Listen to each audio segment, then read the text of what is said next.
morning, children. Good morning.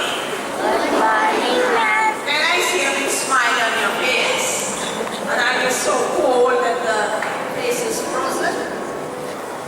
Come on, boys. Let's see some smile. You don't have to hang your head down to smile. I'm waiting for a smile from you, boys. Yeah, that's better. So last time that I had spoken to you, it was about the grumbling attitude. Do you remember that? How some people are always grumbling. And we also saw the grumbler's song. Last week we looked at a character from the Bible and her attitude. Do you remember her name? Yes? Mary, that's right. We looked at Mary and we looked at her attitude. Today I'd like to look at another character from the Bible and her attitude. And this one we read about her in Numbers and the book of Numbers and chapter 12. And today I'm going to talk to you about another attitude, and perhaps you have met people with this, and that's called the critical attitude. Have you heard of that? Critical attitude.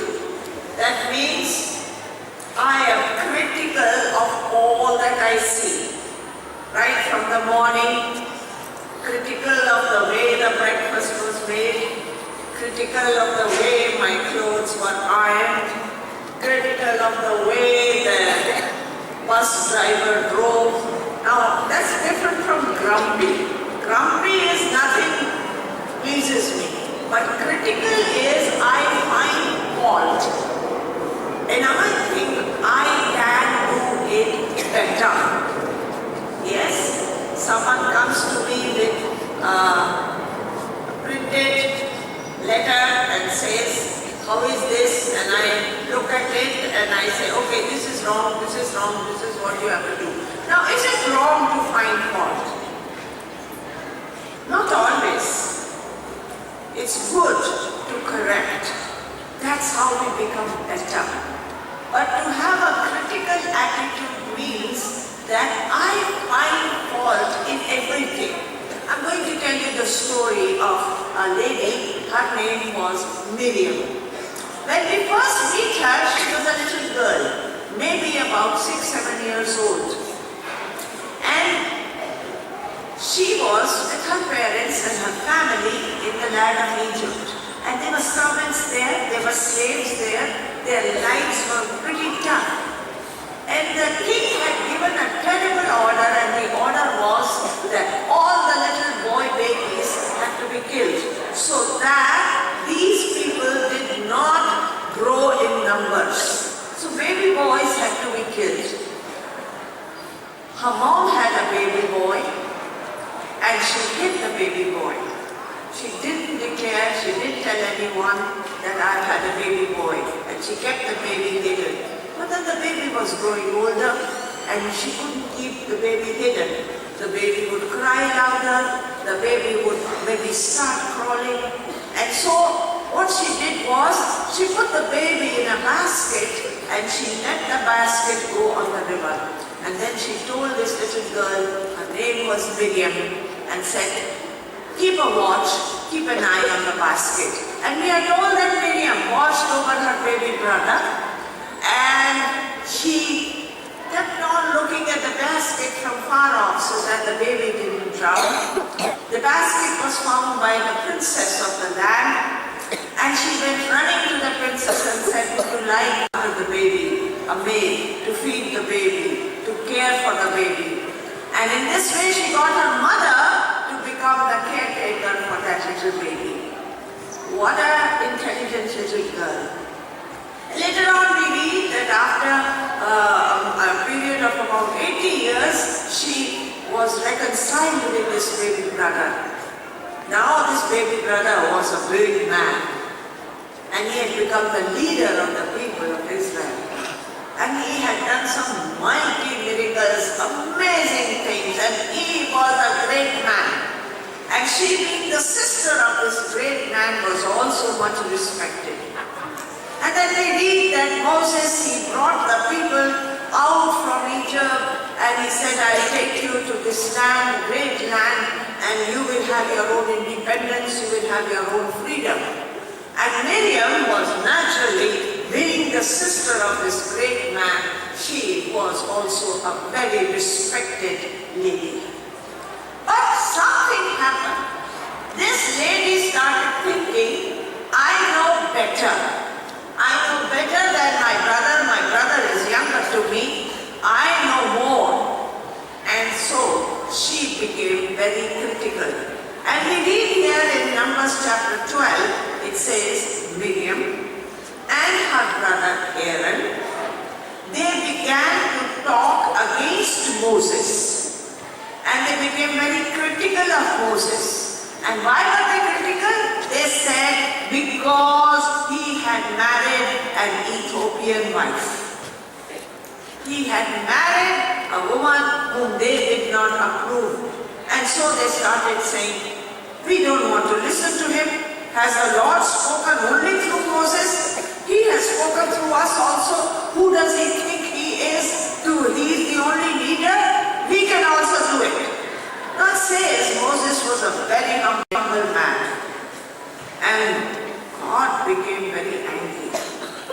And Miriam immediately developed a disease called leprosy. Have you seen anybody with leprosy? Sometimes you see them on the roadside when you are in your cars, and they are maybe in trolleys or begging with bandages around their hands. And yeah, it's a terrible disease in which your fingertips, your nose tips, ear tips, they rot and they fall off. Horrible disease. And in those days the rule was, if somebody had that disease, it was an infectious disease and people were so scared of it, that person had to be just taken out and had to live separate, had to live on their own, far away from the village or far away from the inhabitation of the others. And Miriam got this dreaded disease because of her critical spirit. Now let's just look at this critical spirit. Look at the three results on Miriam, and that are the three things that happen when we have a critical spirit. Always finding fault, always finding fault. Have you ever lived with a person who's always finding fault? Nothing you do pleases that person. And you're so scared. Anything you do, the person will say, this is not right. You should do it this way. You should write it this way. You should cover this way. You should dress this way. You should speak this way. You should sit this way. Terrible to live with a person who has a critical attitude. Some parents are like that. Always very critical of their children. It becomes very tough for children to live in the house because they say, my parents are always finding fault with me. Some husbands are like that. It becomes very difficult for wives to live with such husbands. The food is not cooked right, the salt is too much, the salt is less, everything they will find mistakes. Some mothers are like that. Nothing the child does is ever good enough. And some children are like that, very critical of their parents. My parents are old-fashioned. They don't understand these days. They don't understand the way, the songs of these days. They don't understand the dances of these days. They don't understand the clothes, the fashion. Oh, children also are critical. Look at the three things that happen here to Miriam.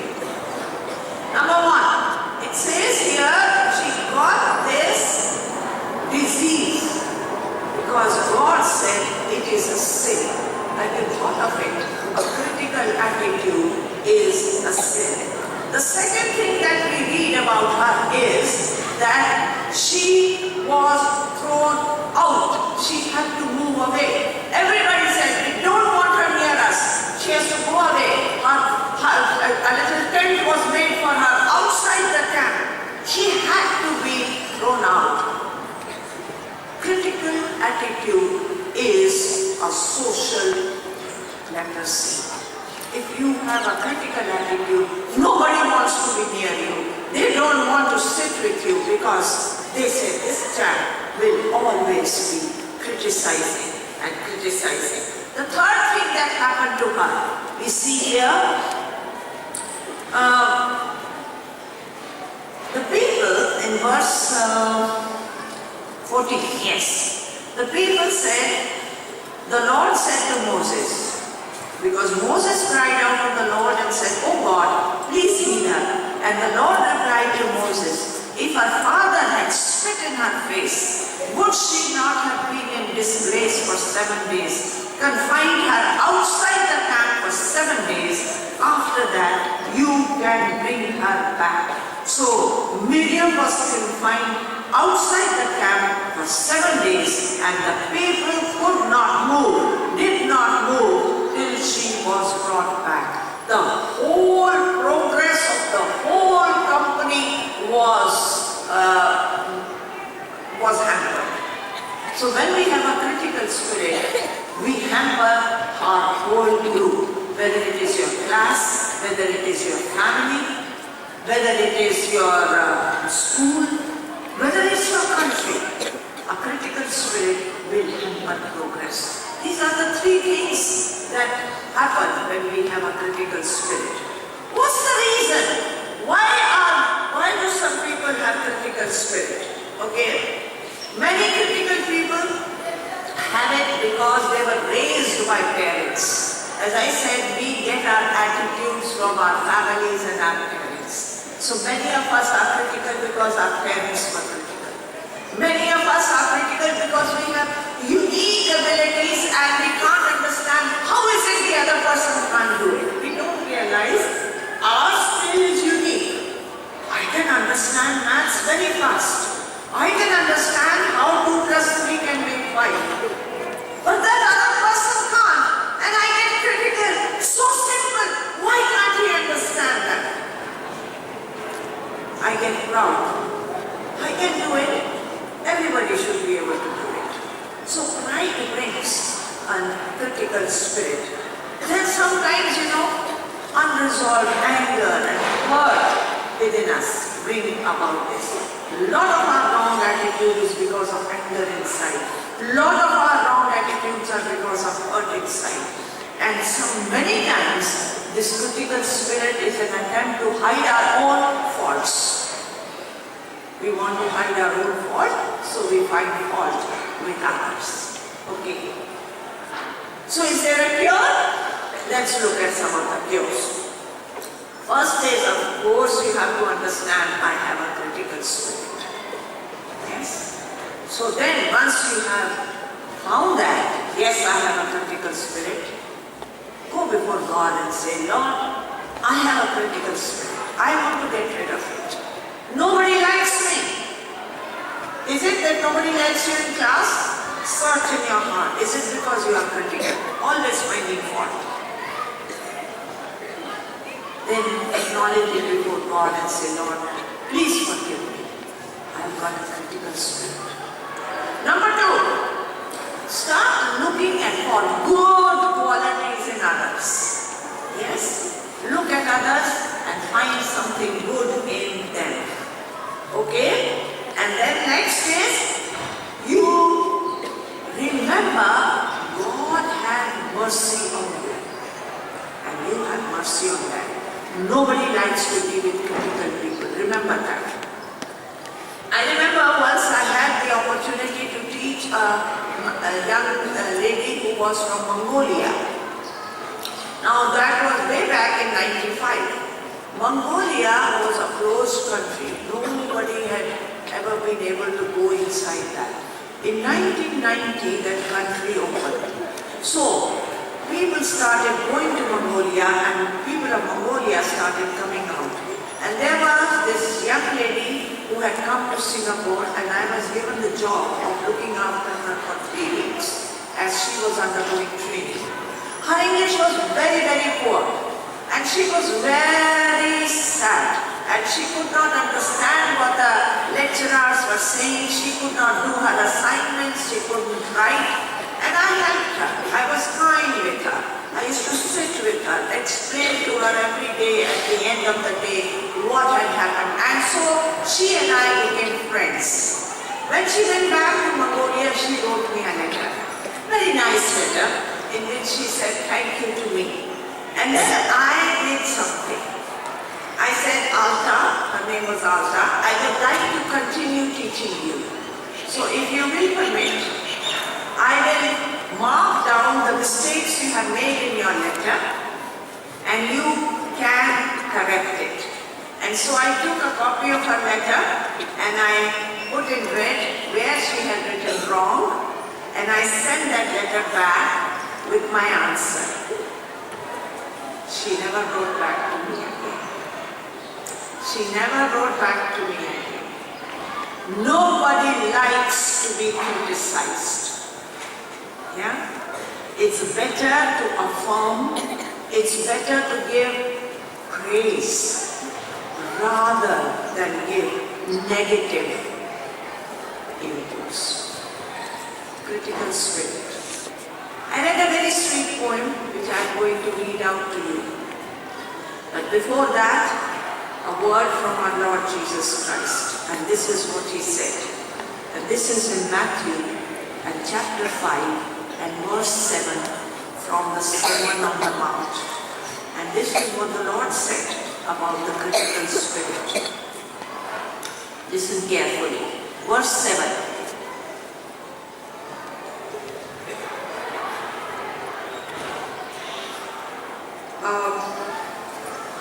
Blessed are the merciful, for they will obtain mercy.